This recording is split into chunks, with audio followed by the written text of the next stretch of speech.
So welcome, friends, to Midweek Experiments in Faithfulness. This is a weekly 1-hour facilitated spiritual practice with a Quaker flavor and an experimental ethos. So we encourage you to find a comfortable place to be present with us and to settle in for this practice tonight. Tonight, together, we're asking the questions, who is supporting you right now? How can we bring others into the beauty of our lives? In this chaotic world, we are not meant to do our life's work online.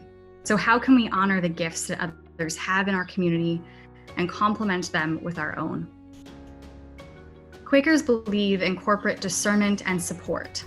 So tonight, Katie Breslin will lead us in an intentional activity to consider the ways that others can support us in our lives. We expect that there are people with us today who come from a variety of religious traditions. We encourage you to listen in your own way.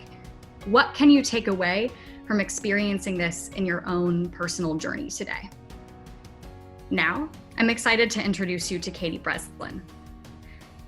Katie is a member of Friends Meeting of Washington and is currently sojourning at West Richmond Friends Meeting.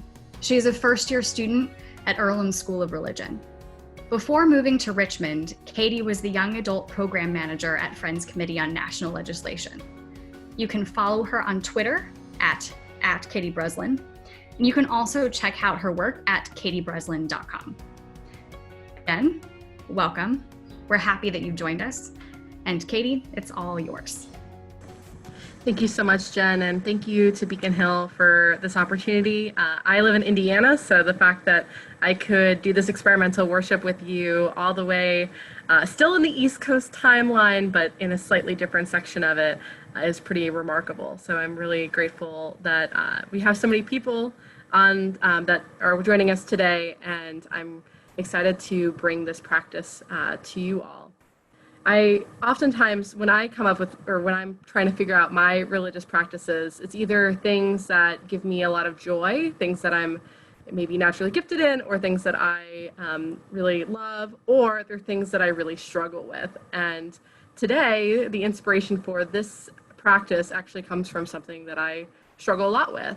I was the 10-year-old girl with 10 chairs under my arm trying to walk towards cleaning up after meeting. Like, I was always that person that tried to take on more than I could do, oftentimes because I wanted to be self-sufficient and I thought I can do everything on my own. And that behavior continued into adulthood, including my work at FCNL. I oftentimes found myself being the last person cleaning up the dishes at the end of the event, which can be sometimes a really life-giving moment of reflection. I love actually doing the dishes after an event. But when you have to do the dishes and you have to clean up the trash and you have to do all the other things, it can really take away from the experience. And it can lead to burnout, which is something that I and many activists have experienced. This feeling of laying in bed and just being overwhelmed by the amount of things that we have to do. And I think many of us maybe are experiencing that now, have been experiencing that in various times in our lives. And there are two things that I've really tried to bring into my practice in order to avoid this burnout. The first is self-regulation and trying to limit and recognize that I'm only one person who can only do a certain amount of things. But the second is trying to ask for help and recognizing that oftentimes, there are people in my life that are able to give me or are able to assist me in these problems, or are able to share their ministry with me in a way that's not only enriching to my situation, but is also enriching to their situation as well, because they're able to practice their gifts and have practice doing that. And I became convinced of Quakerism while working for FCNL. I came in as a Catholic and left as a Quaker. And now I blame them for me moving to Indiana, which I really love. But during that time period, I learned two really important parts of Quaker practice and Quaker tradition that really stuck with me and brought me into this beautiful Quaker world that we live in. The first is this idea of community, or this testimony of community, recognizing that many of our processes belong and are part of community. So when I was discerning my decision to come to seminary, to leave the job that I loved, working at FCNL, and going to Indiana, which is a place I'd only been twice before and never have a living in the Midwest, I was really terrified. And I took a lot of time being stressed about this decision until someone offered to do a clearness committee for me and to clerk the clearness committee and to bring in people in my life to help me make these decisions. That was really valuable, and I left that clearness committee feeling really empowered to come to seminary and feeling it was the right way for me to go forward. The second part of Quaker practice and tradition that I've really come to appreciate is this idea of gifts and natural gifts. And I recognize them in our communities. There are so many different ways that friends have utilized the gifts of their communities to help assist, especially in the social justice realm. What can we do as friends to make the world a better place? How can we dream of this world if we are all able to contribute to it in the ways that our gifts are natural? And I've seen this in my meeting, the people that are gifted in hospitality, for instance. When I moved into a new apartment, I had a pot holder waiting for me with a "Welcome to your new home," and that made me feel so connected to the meeting. I didn't realize I needed that pot holder, but having that welcoming moment from this meeting made me feel like I wasn't alone. And that's why I shared with them that I was moving. And so today, we're going to go through a few reflective queries that I have. So I'm going to move over to sharing my screen. Fancy. Each of these reflections, I'm going to give us about 3 minutes to journal and write down whatever is brought up to you during that time period. And then we will move on from there and kind of close our practice today with a small reflection moment. So our first reflection, and I'm going to have 3 reflections that are based off of opportunities to either ask for help or opportunities to give help as they exist in our world. And so this first reflection is to think about a time when you didn't ask for help, but in retrospect, you think you should have, or it would have been better if you did.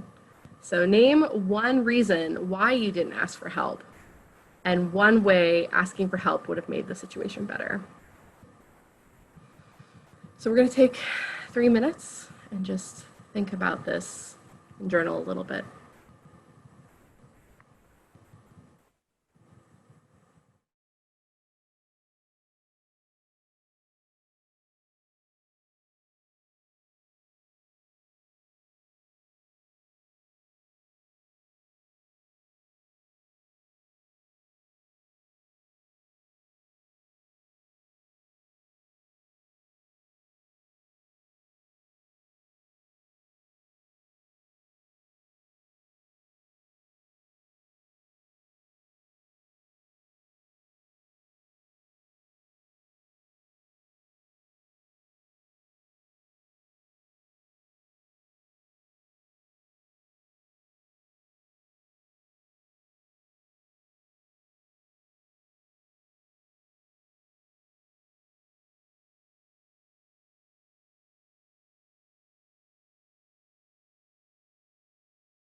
All right, moving to our second reflection today. Think about a time where someone asked you for help. Um, what did the experience include? How did it make you feel? And what did you learn about yourself from helping?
And our third opportunity for reflection uh, is think about a time that you did ask for help and who was the person that helped you. This is a moment for us to think about why we asked that person for help and to maybe have a moment of gratitude for that person that helped us in this moment.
asking and receiving help feels like a transactional relationship.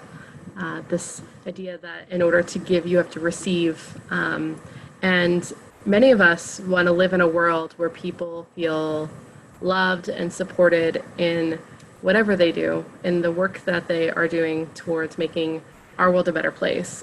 We think about that a lot in terms of many of us have a call to do social justice work and want to contribute, especially in the aftermath right now of George Floyd and the Black Lives Matter movement, and wanting to be part of that.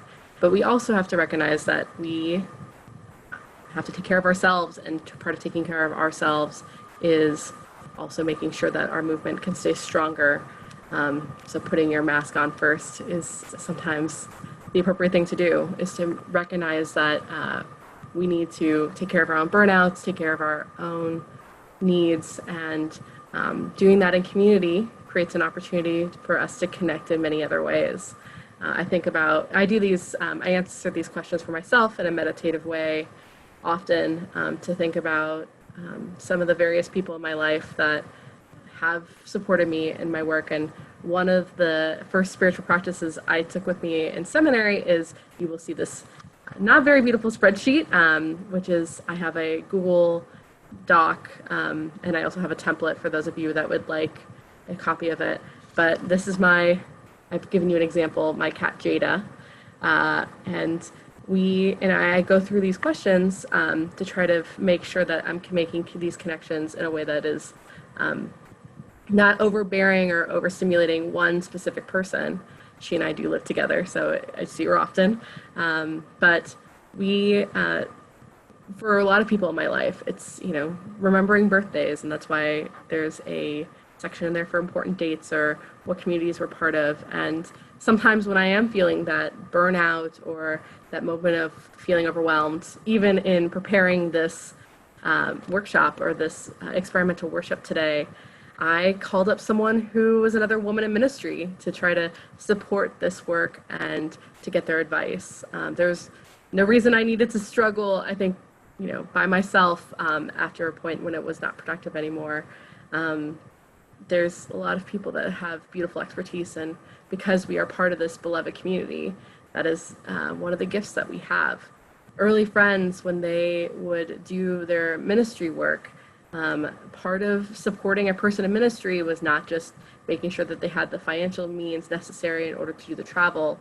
It was also to make sure that their families were taken care of, or that their farms were taken care of. It was broader than just one person and the ability to get them from one place to another. It was a holistic look at how do we support this person in ministry. And here in Friend World, we still have some of those practices, whether it be providing hospitality for people along the roads, for friends that are traveling, or providing carpool. I've definitely been blessed to experience that, and because I've experienced it, it has made me so much more likely to give it to others as we continue to share this love and these gifts with one another. So our final practice today is just something that I just recently saw the Mr. Rogers movie.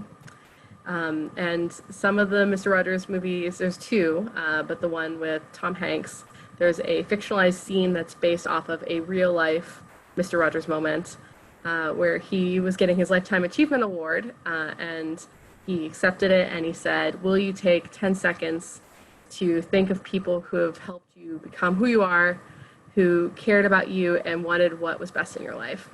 And so I've expanded it to a minute because some of us are used to sitting in silence, and I will keep track of the time. So just take a moment and think about the people who have helped you become who you are, those who cared about you and wanted what was best for you, for just one moment with me today.